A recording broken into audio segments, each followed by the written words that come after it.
Hi, it's Jan Diatri, and if you've got a minute, we can make this.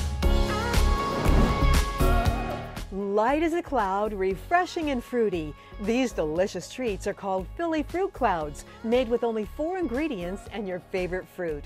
Here's what you'll need. 8 ounces of Philadelphia cream cheese. Then juice a lemon and add a tablespoon of that, plus half a cup of sugar. Blend it all together until smooth and creamy. Then pour it into a bowl and set aside.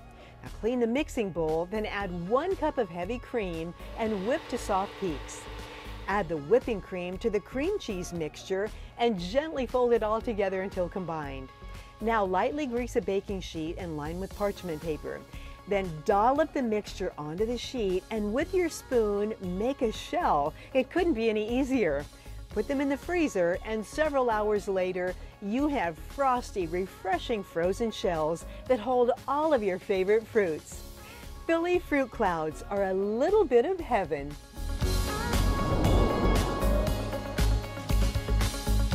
We'll see you next time on the 1 Minute Kitchen. 1 Minute Kitchen proudly presented by these sponsors.